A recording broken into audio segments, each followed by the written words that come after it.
안녕하세요. 한가족 문진석 대표와 이서연 소장입니다. 최근에 뉴스에서 자주 보이는 문제로는 건축비 상승이 있는데요. 이 건축비 상승이 부동산에 얼마나 큰 영향을 미치고 있는지를 본다면 재개발, 재건축 사업은 물론이고요. 정부의 국책사업 중에 하나인 GTX 신호선이 착공시까지 마쳤는데도 불구하고 아직 첩사조차 뜨지 못했습니다. 그리고 위례 신사선이라든지 동부 간선도로 지하화 사업까지도 공사비 문제로 붕 떠있는 상태예요. 제가 먼저 이 기사를 보여드리는 이유는 재개발 투자 관점에 있어서 중요한 조건이 지금과 예전을 비교했을 때 꽤 많이 달라졌기 때문입니다. 예전에는 재개발이 되기 위해서 물리적인 것들이 많이 중요했어요. 물리적이란 노후도라든지 반지하 주택가, 낙후된 도로, 열악한 환경과 기반시설 등을 말합니다. 그런데 최근에 와서는 이런 요소들은 현재 와서는 크게 중요하지 않습니다. 한번 노후도로 예를 들어볼게요. 예전에는 필요한 노후도 기준이 67%였지만요. 지금은 60%까지 완화를 해줬습니다. 또 그 중에서도 모아타운은 단 50%만 충족하면 되고요. 그렇다면 현재 재개발에서 중요한 요소, 과연 어떤 걸 봐야 할까요? 결론부터 말씀을 드리자면 사업성입니다. 조금 전에 이 기사처럼 건축비 상승이 대두되고 있어서 이제부터는 사업성이 나오지 않는 지역에는 재개발 투자를 하시면 절대로 안 됩니다. 우리가 재개발 투자를 하려고 할 때 꼭 봐야 하는 조건은요. 노후도와 도로 같은 이런 물리적인 요소는 그 기준만 딱 충족하면 됩니다만 사업성만큼은 가장 우선해서 검토를 해야 되고 가장 중요한 척도로서 생각을 해야 됩니다. 그렇다면 여러분들께서 아마 이런 궁금증이 드실 수도 있으실 거예요.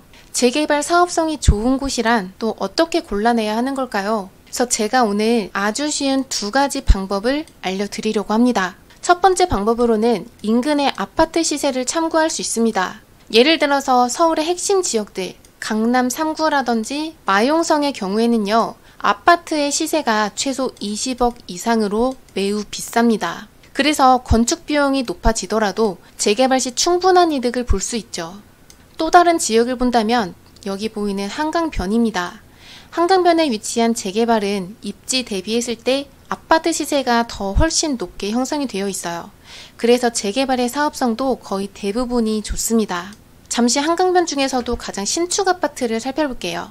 2013년 7월에 입주한 광진구 자양사동의 롯데캐슬 리버파크입니다. 84제곱이 매매가 24억에서 26억 정도를 형성하고 있어요. 이 자양동은 아직 상급지라는 이미지가 완성되지 않았는데도 불구하고 한강변에 있는 신축 아파트라는 점, 그리고 앞으로의 미래 가치가 더해져서 이런 높은 가격을 보일 수 있는 거죠. 여러분들이 이렇게 투자 지역을 검토를 하실 때 인근의 시세도 같이 참고를 하신다면 건축비가 상승하더라도 일반 분양가를 높게 책정이 가능한 만큼 내 사업성도 자연스럽게 좋을 수밖에 없습니다. 그 다음 두 번째 방법을 알려드리겠습니다. 바로 조합원수 대비한 건립 세대수를 확인을 하는 겁니다. 쉽게 말해서 조합원수보다 건립 세대수가 많다는 것은요. 일반 분양 물량이 많다는 것을 의미합니다. 그에 따라서 내 조합의 이득까지 커진다는 것을 뜻하고요. 제가 이 이야기를 쉽게 풀어서 두 가지 경우로 예를 들어서 내 수익이 얼마나 차이가 나는지를 보여드릴게요. 1번 구역에는 조합원 수가 200명, 건립세대수 300세대인 곳은 일반 분양 물량이 100세대 있다고 가정을 해보겠습니다. 그리고 2번 구역에는 동일하게 조합원 수가 200명, 그런데 건립세대 수는 500세대로 좀 더 많고요. 당연히 일반 분양 물량도 300세대로 더 늘어났습니다. 여기서 계산을 해본다면 일반 분양가가 똑같이 10억이라고 할 때 1번 구역은 조합의 사업 수익이 1천억이 되고 2번 구역은 3천억이 됩니다. 이렇듯 조합원 수 대비해서 건립세대 수가 많은 곳을 가는 게 유리하고요. 보통은 이러한 곳들의 공통점 하나가 바로 역세권 주변에서 재개발을 하고 있다는 겁니다. 현재 서울시는 역세권에서 진행되는 재개발에 굉장히 높은 용적률 인센티브를 주고 있습니다. 제가 실제 지역을 한번 찾아볼게요. 목동의 옆에 있는 신정역의 역세권 재개발 구역은요. 동요율 75%를 넘어서 조합 설립 동요율까지 충족했습니다. 그리고 용적률을 약 500%를 받아서 조합원 수가 1,600명 정도, 또 건립세대 수는 4,500세대 정도 됩니다. 좀 전에 말씀드린 것처럼 일반 분양 물량이 많아진 덕분에 사업성이 좋아진 케이스에 해당하는 지역이죠. 그리고 사실 이것만으로도 내 사업성은 충분히 좋아집니다.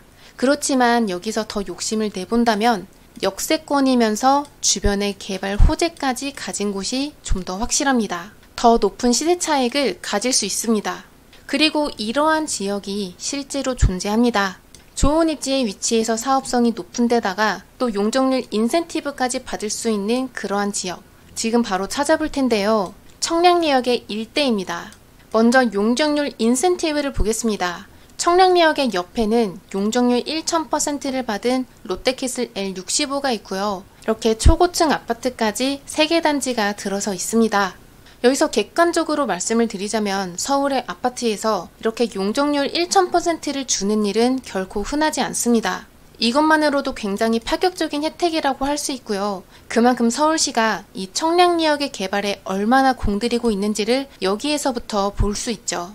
또 청량리역에는 미래의 유동인구와 세대수를 대비해서 GTX B와 C를 포함해 전체 14개의 철도가 이곳에 정차를 합니다. 아마 여러분들께서 이 청량리역의 일대에는 용적률 인센티브를 얼마나 받는지도 많이 궁금해 하실 거예요. 최근에 발표된 국토부 정책에서 이렇게 보이는 청량리역 일대의 유휴부지들을 제약 없이 개발 가능한 화이트존으로 지정을 했습니다. 말 그대로 용적률 제한을 받지 않고 하늘이 빼곡하도록 높게 개발할 수 있는 거죠. 참고로 화이트존 개발의 대표 지역은 용산국제업무지구입니다. 이곳은 최대 1700%의 용적률을 받아서 초고층 업무 빌딩이 즐비한 곳이자 서울을 먹여 살릴 업무지구로 변화를 할 겁니다. 용적률 1700%라는 수치는 얼마나 높은 걸까요? 드론으로 보이는 롯데월드타워는 우리나라에서 가장 높은 건물이고요. 용적률 800%를 받아서 높이 555m로 올라섰습니다. 즉 롯데월드처럼 초고층 건물로 개발할 수 있는 지역은 청량리역과 용산국제업무지구에 지정된 화이트존이라는 겁니다. 그리고 우연찮게도 청량리역과 용산역에는 비슷한 점이 한 4가지 정도 있습니다. 두 군데 모두 다 과거에 홍등가로 유명했었던 곳이고요. 역사의 건물이 굉장히 볼품없었죠. 25년 전의 용산역이 현재는 이렇게 변화했습니다. 또 과거의 청량리역은 이렇게 작았습니다만 지금은 이렇게 거대한 철로를 갖추고 있죠. 또 다른 비슷한 점으로는 두 군데 모두 노후주택가가 굉장히 많다는 것이 있고요. 가장 중요한 마지막으로 닮은 점 하나는 바로 금액입니다. 용산역과 청량리역 주변으로 이렇게 파란 색깔 구역들이 보이시죠? 그래서 이렇게 많은 재개발들이 대거 진행이 되면서 매매가가 크게 올랐다는 사실입니다. 그래서 오늘 우리는 아직 가격이 많이 오르지 않은 곧 선정이 될 지역들만 살펴볼 겁니다. 청량리역에는 아직 선정이 되지 않은 지역들이 몇 군데 있는데요. 이 중에서 가장 입지 좋은 곳을 꼽는다면 전농 14구역입니다. 전농 14구역을 대략적으로 표시를 해봤는데요.